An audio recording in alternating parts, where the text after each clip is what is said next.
Well, this morning we are going to be continuing looking at something that we are entitling Conversations with the Pharisees. And as we think about and look at the Gospels, we would do well to consider and ask ourselves the question, how much of this took place in the synagogue, or in our context, the church?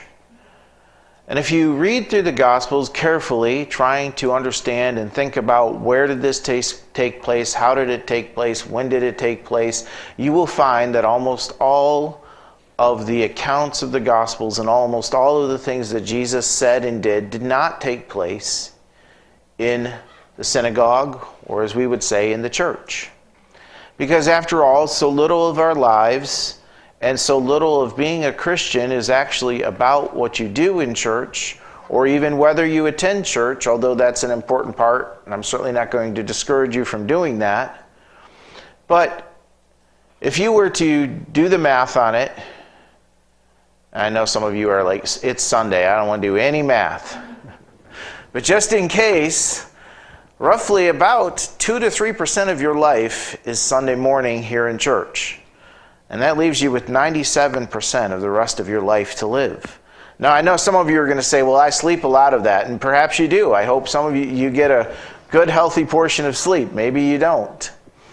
And I'm sure work has some demands as well. But the reality is most of the life that we live is not lived here in church, but rather it's lived outside of church.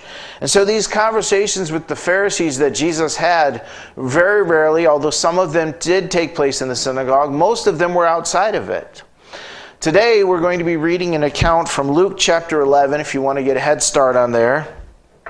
And verse 37 is where we're going to begin. Now, where did this conversation take place? Well, it's going to tell us that it took place at the Pharisee's home, that he asked him over for dinner. So if you could picture a dinner party, whatever that looks like. Now, of course, it looked probably different in their day than it did ours. Maybe think of a backyard barbecue. Everybody had gotten their hamburger or their hot dog or whatever, and they were sitting down at the table and they were having a talk, as we often do.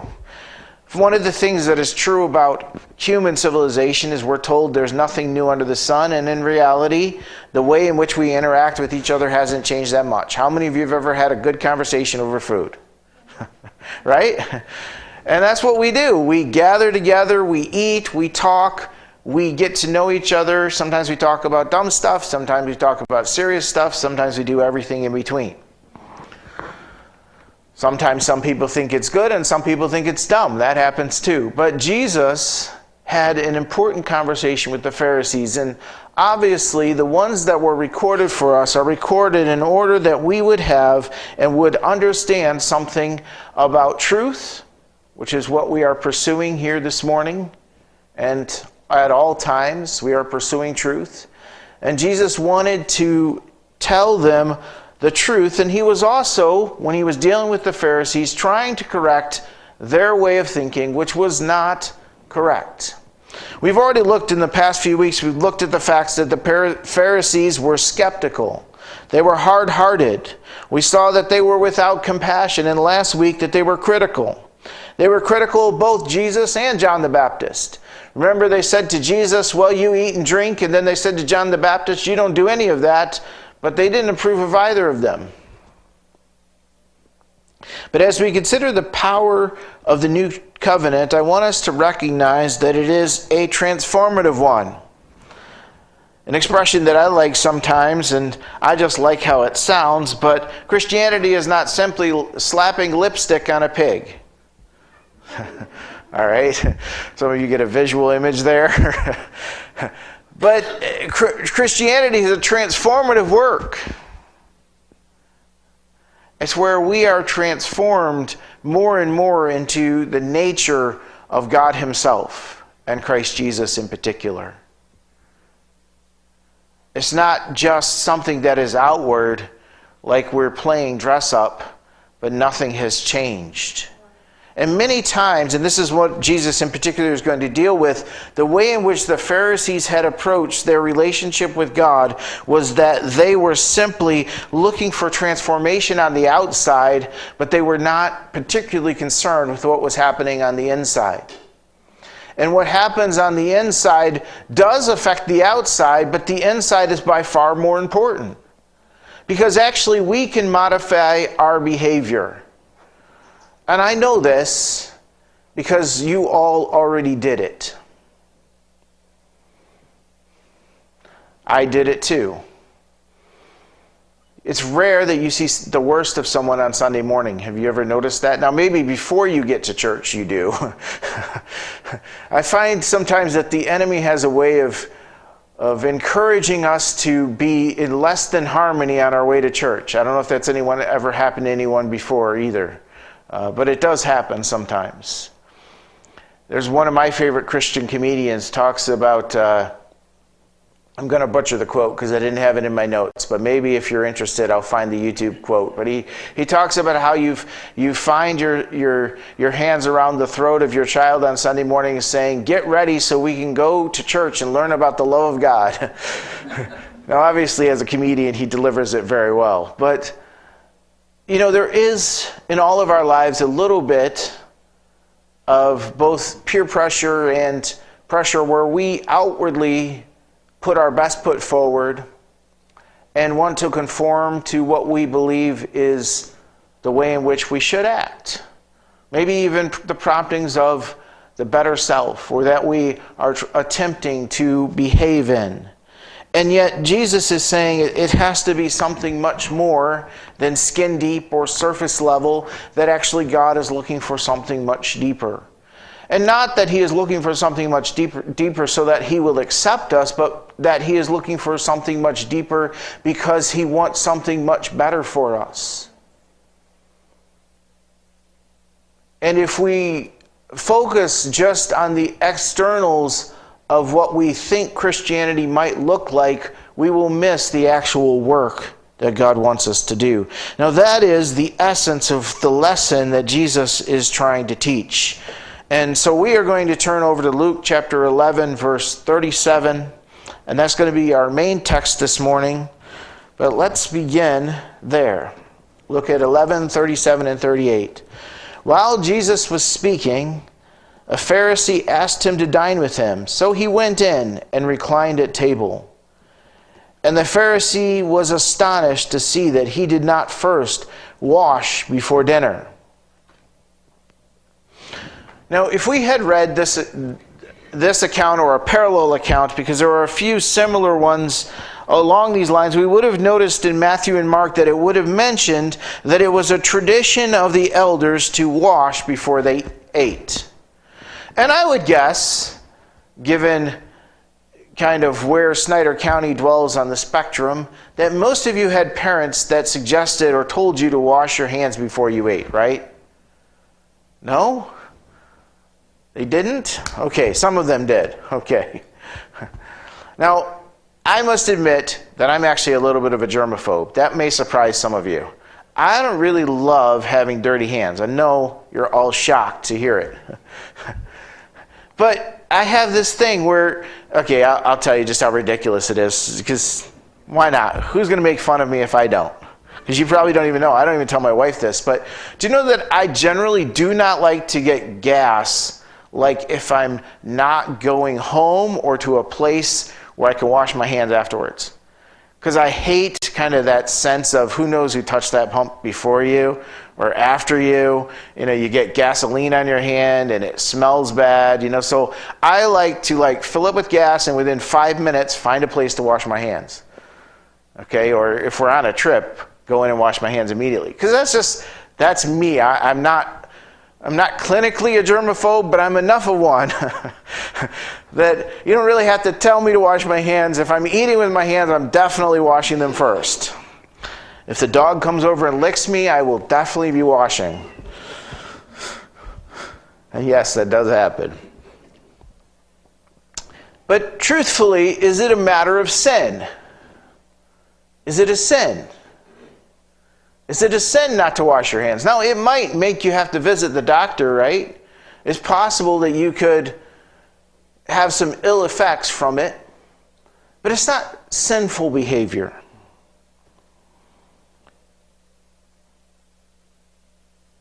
Notice that the Pharisee, now we need to put this a little bit in terms that we would understand. We can read the word astonished and we can think, well, what does astonished mean? And we can read it very quickly, but it's a little bit like this. The Pharisee is essentially saying and thinking, really, I can't believe Jesus is eating without washing his hands. Who is this guy? What kind of a barn was he raised in? He was astonished because Jesus is supposed to be this teacher. He is supposed to be this prophet. He is supposed to be this healer. How could he abandon a tradition of the elders? And while within the law there are some ordinances about washing your hands and about washing things, because God put them in there for what we would in our day call hygiene and wisdom, they were not critical to your salvation. Although I suppose in some cases they might lead you to eternity a little faster than you planned. Jesus, though, is using this as a teachable moment because many times the Pharisees were simply focusing on what could be seen. And part of that was and led to hypocrisy. And because one of the things that we can do, and obviously the less of it we do, the better, but we can modify our external behavior in a way that will make us look good. Have you ever been guilty of doing that? I wonder.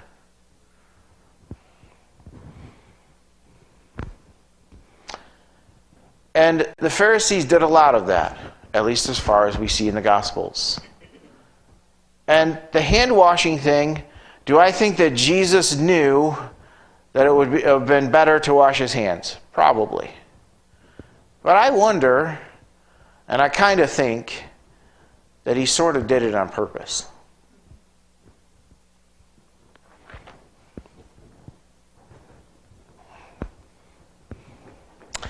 Because he has a ready response. Let's look at Luke 11:39. And the Lord said to him, now you Pharisees cleanse the outside of the cup and of the dish, but inside you are full of greed and wickedness. Now, of course, they're sitting at a table, and I'm sure there was a dish and there was a cup in front of him. But Jesus was not talking about them specifically. In other words, I don't think he was saying that when you wash this dish, you forgot a part. Although, I think if we had a choice, right? Would you rather have the inside of the coffee mug washed or the outside? Which one's more important? Now, some of you are probably thinking, I want both because you're a little picky. But the inside, the part where the food or the liquid is going to touch, is by far the most important part to wash. But he is saying, look, you're cleansing the outside. You've gotten that outside cleaned. But you haven't gotten the inside. And he is talking truthfully about the metaphor of the body, right? Because there is an inside. Now, I'm not talking about the physical inside, but I'm talking about the spiritual inside, like Jesus was. And there is an outside. And so when you wash your hands, when you take a shower, you're washing the outside. You are washing that which others can see and feel and can affect them and can have an impact. But the inside is not washed in the same way. Because he is talking about, and this wouldn't be good, because look at what he's saying is inside. He's saying you're full of greed and wickedness. Well, I don't know what that looks like, but I expect that it was pretty ugly.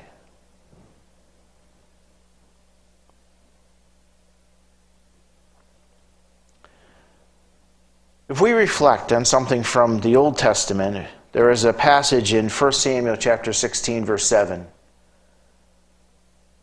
where God says to Samuel that I look on the heart, on the inside, not on the outward appearance. And I've often thought about that in these terms. We may think of the name Samuel and we may associate certain things with him, but I want you to think about the fact that Samuel was one who heard the actual voice of God when he was a little boy. And he had by this time been a prophet for God for many, many years. So if anyone should have understood how God thought and how God evaluated things, it should have been him.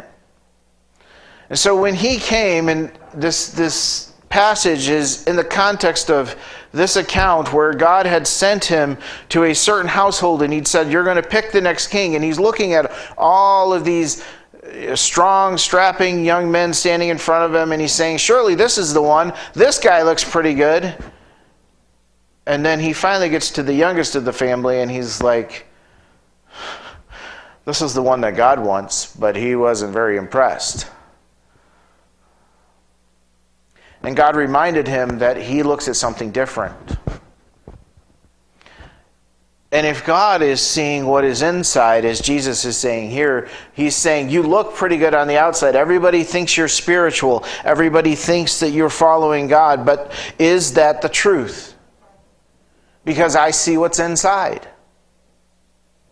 That's what he was really saying to the Pharisees. And Jesus at times is very direct. Have you ever noticed that?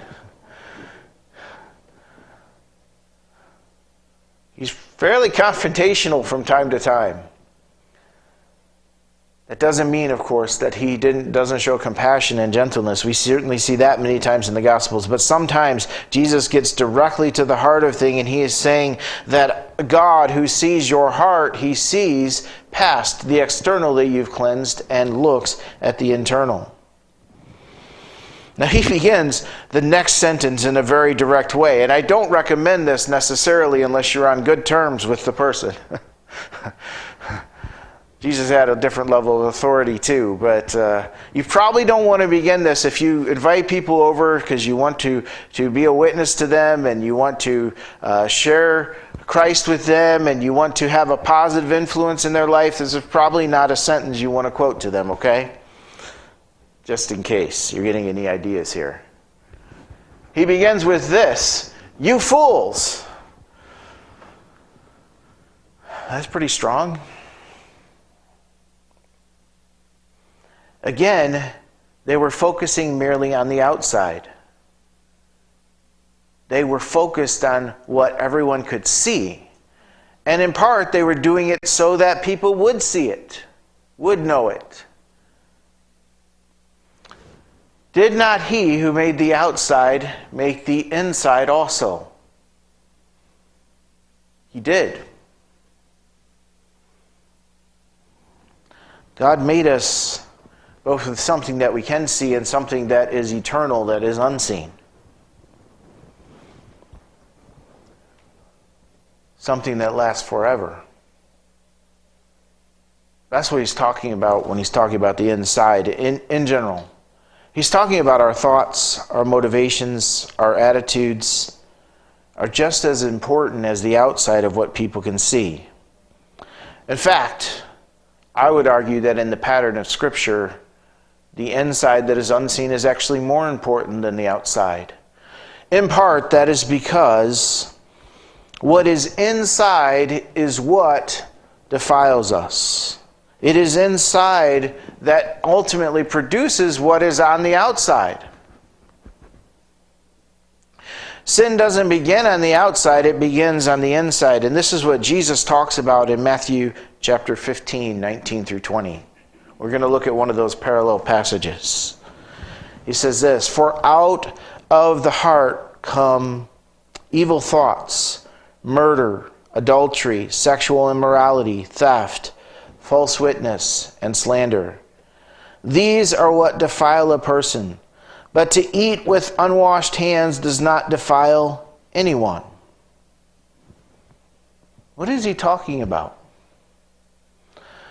See, the way the Pharisees were looking at it was, as long as I follow all of the rules and do all the external things, then I will be pure and holy before God, and everything will be okay. But if I break any of them, like not washing my hands before I eat, then I'm going to be defiled, and I will have sinned, and I will not be in right relationship with God. And yet, Jesus is trying to point out that it's not the external thing that mattered most, it was what was inside. Because as he points out through some of the other stories that are similar to this, but I didn't want to bury you in all of them, is he essentially says what you eat goes into your stomach and then goes out. But in reality, it doesn't affect your character, and it doesn't affect who you really are. And I suppose you could get food poisoning or some other disease through not washing your hands, but the reality is it's unlikely to kill you, and it's definitely not going to affect your eternity.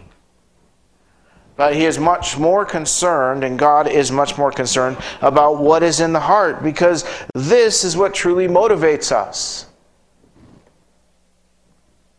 He uses something like murder. And it's rare that murder begins with the action and is not preceded by some form of emotion or feelings.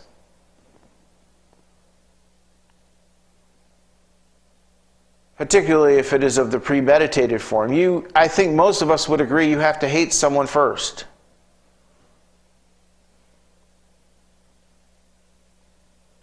That there is something that begins far in the heart before there is actually the action. And it's not just about moderating our actions or about moderating our behaviors or just having something that is externally appropriate or externally falling in line or externally good, but it's about something that is much deeper. God is interested in the heart because, after all, He is the one who sees it.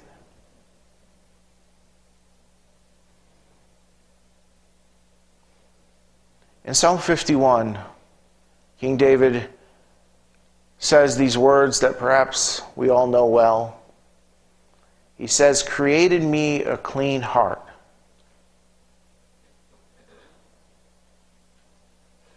Give me a clean heart.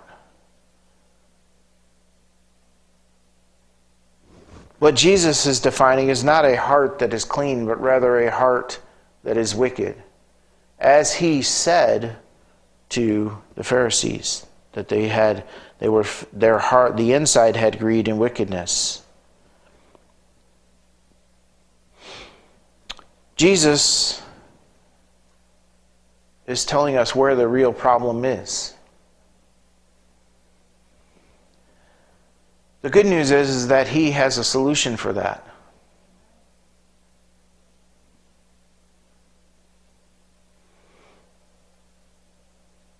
Many times I think we can sometimes, somehow confuse the idea of salvation with the finish line.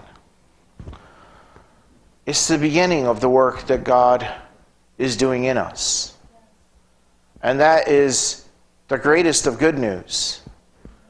One, that we will spend eternity with Him, but two, that change is not only possible, change is something that He is doing.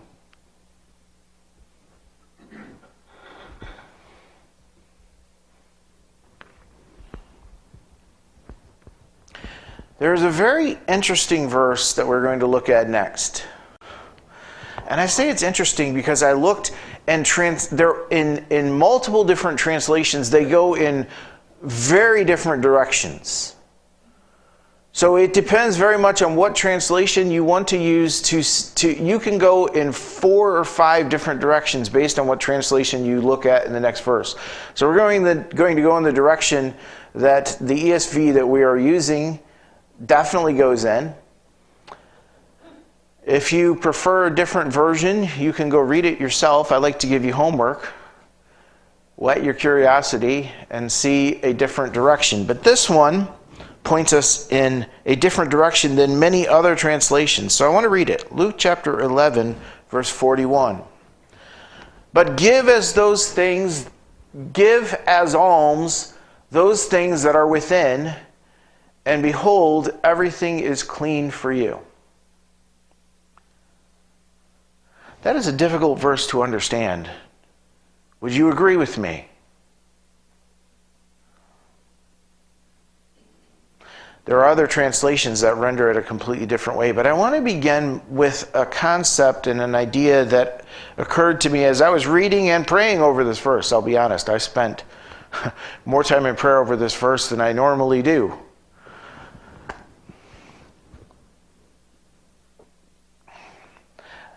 Remember, he is talking about inside, outside, right? As we've been going through this passage, he's been talking about inside, outside. What's outside? Outside is what everyone can see. Outside is the body, is what we can understand. What is inside? Inside is what is unseen. Inside is motivations. Inside is what is in the heart, which is often sinful. And so if I say to you, give of what's inside you, what am I asking you to give?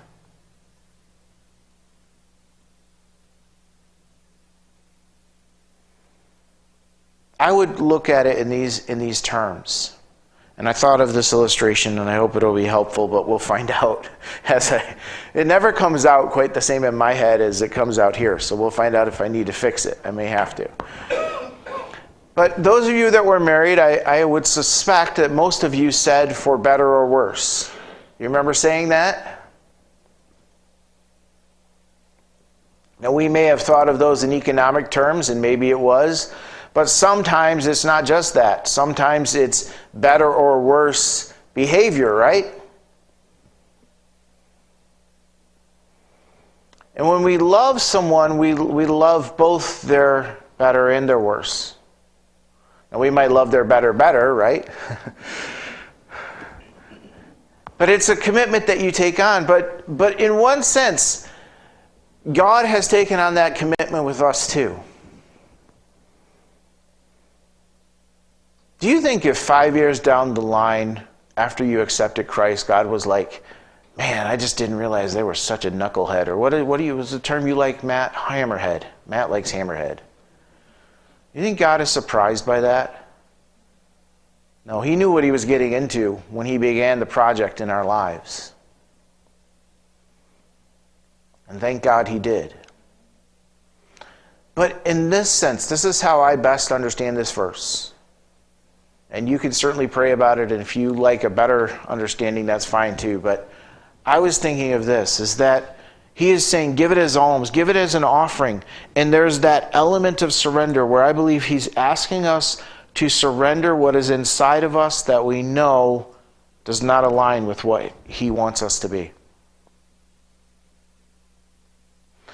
We often, when we think maybe of Romans, where we are told to present our bodies as a living sacrifice, we are supposed to surrender to God. We are supposed to essentially say, God, I am yours. You've bought me with a price. Do what you want with my life. We sometimes only think of that in the positive sense. In other words, you have the right to ask me to do good works. You have the right to ask me to give of my time and my money to the building of your kingdom. You have that right. We think of that in positive terms, in terms of I'm going to give myself to you. I'm going to give the positive things, what I can do for you. But I think that we also need to recognize that we give to God our failures and inadequacies as well. Not because he wants them, right? Because nobody really wants a bad attitude. Like, here, God, you can have my bad attitude. I'm going to give you all of it. At you or to you. But it is more the sense of I am giving it to you that you can redeem it. I'm surrendering it to you. And if we will do that, then the external in one sense matters so much less. If the outside is a reflection of what is happening on the inside, what happens if we surrender the inside to God? Will the outside change? And I suspect, and I don't know all of your testimonies to the extent that I would like to, but I know a few of yours.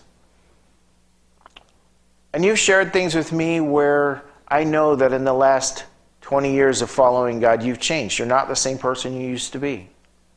And I know that's true of me, and I bet if I really had a long conversation with each one of you, I would see some change in your lives. Maybe you wouldn't even see it.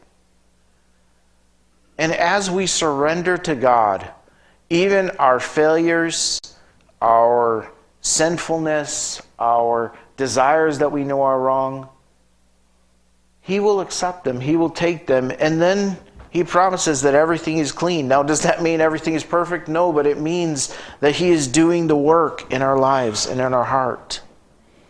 He's cleaning the inside of the cup, which is, after all, where what we are and who we are comes from.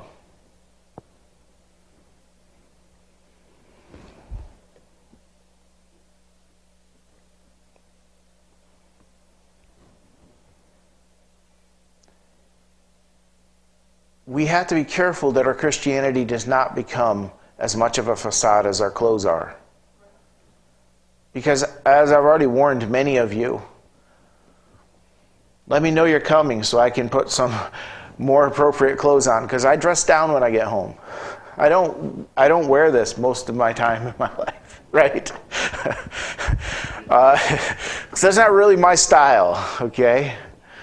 You guys all understand that. And I suspect, except for some of you who I know are very elegant and like to dress like this all the time, that this is probably not what you wear Sunday afternoon at 2 o'clock. Right? But we don't want our lives to become like that. Our lives cannot be like that. Our inside can't be like that, where it is just a facade. Now he is going to talk, he's going to give 3 warnings in this passage, and we're going to hit these 3 as we wrap up this morning. He's going to warn them about 3 things that they do that are out of balance. Let's look at the first one. But woe to you, Pharisees. And woe, by the way, is a term of warning. Now, I don't know, this might be the totally wrong demographic. Some of you are too old and some of you are too young, but we'll find out. When Rebecca was young, our daughter, her favorite movie was Ice Age. Anyone ever seen that?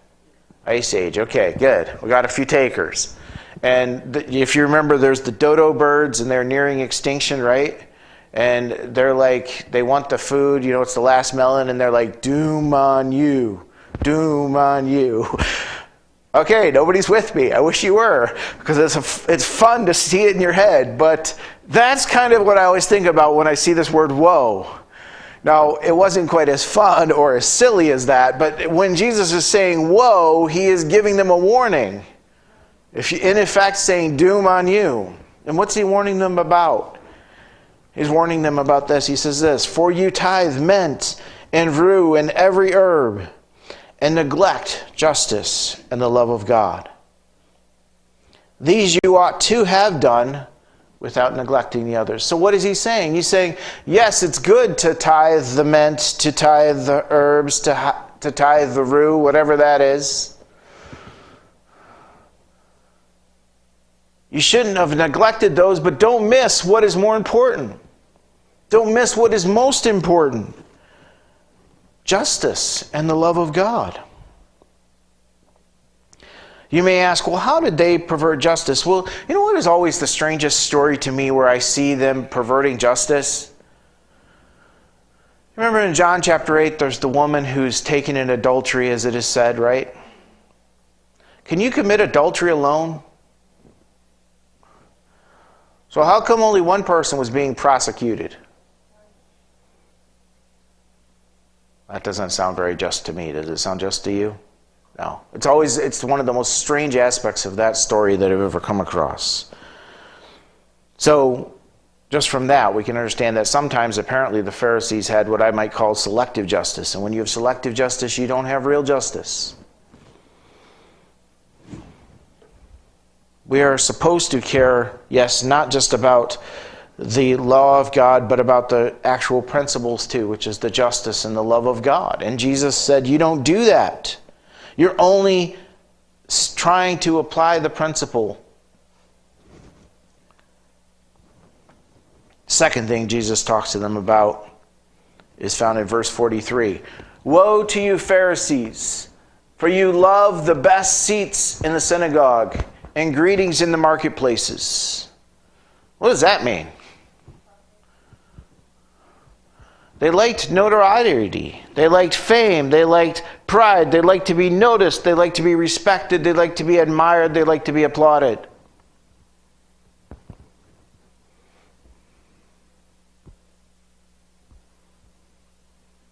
He's saying, don't do that.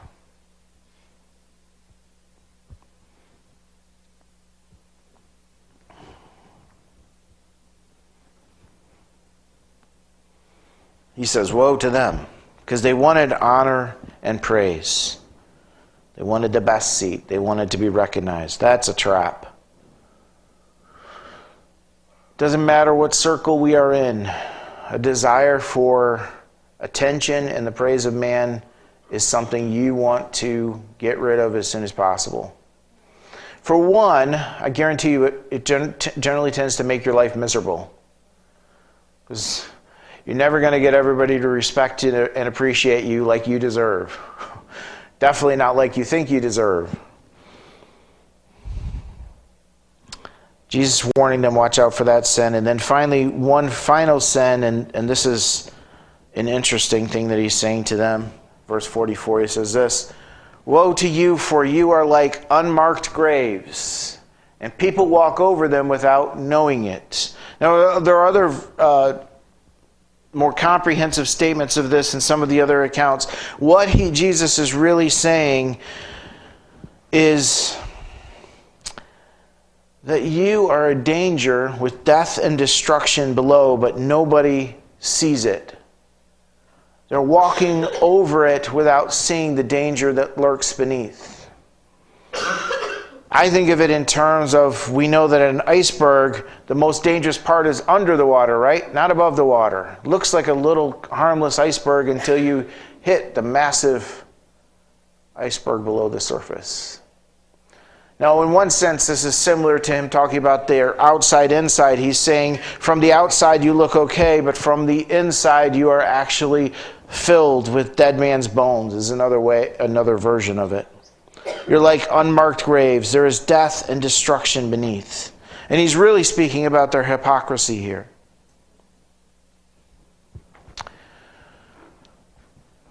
So those were the warnings that Jesus gave out of this. What his primary message here is this: external is good, but worry most about internal.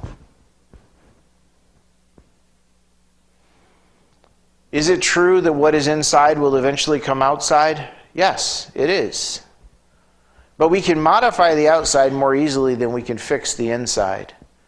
But what God is wanting to transform is the inside of our hearts and of our being.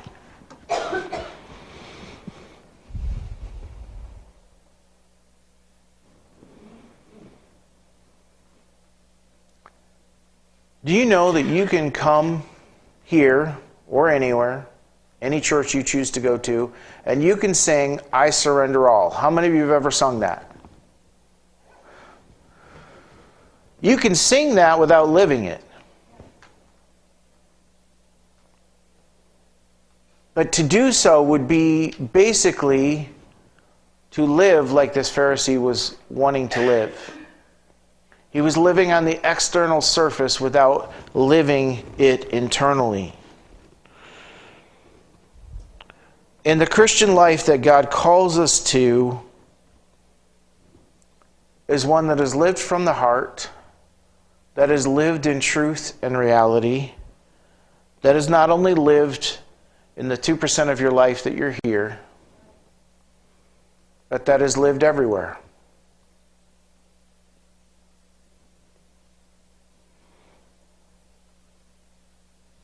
And so we want to ask God to continue his work on the inside.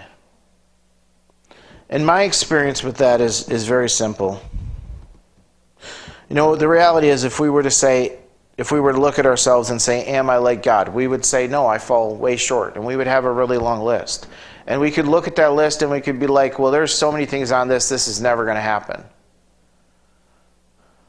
But much like so many things in life, and there's a proverb that I can't remember, not a biblical proverb, but something like a journey of 1,000 miles begins with a single step. Something like that. Maybe you've heard it. You know how we have a surrendered life is not in a single moment of consecration, but it is if God says or pricks your heart on a on something tomorrow, are you going to say yes or no to God? If you say yes, then you begin with surrender. Now, that doesn't mean we can't have moments of consecration where we say to God, yes, I want to follow you, but really it's in the day-to-day choices, it's in every day that we have the opportunity to surrender or not surrender.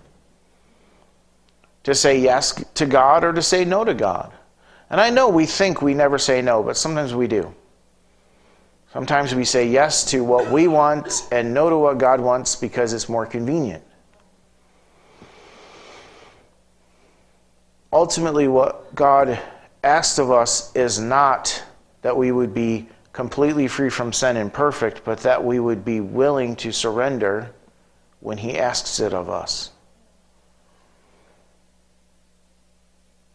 If we surrender what is inside when it is in conflict with what the Spirit is leading us to, then we will experience the transformation that we long for. And that will be impactful not only in our lives, but in the lives of those that we love.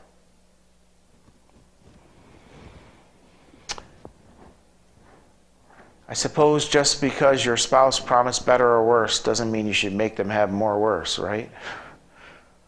It's not very loving. We should always be striving for better. The good news is that we have all-powerful God on our side. And He's going to do all the heavy lifting. It's more like we're sitting on top of a bulldozer with all the power, and all we have to do is get in and turn the key.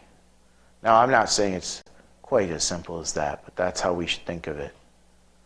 Not that we're digging our way through the mountain, but we just have to be willing to have the mountain dug. So this morning, remember, He said, don't neglect the most important thing, but don't leave the other undone. I'm not suggesting that we don't do any of the things that we know we should do because, well, that's just external. But we should ask God to cause our heart and our attitude to align with what we know to be true. Let's close in a word of prayer before we have a closing song. Father,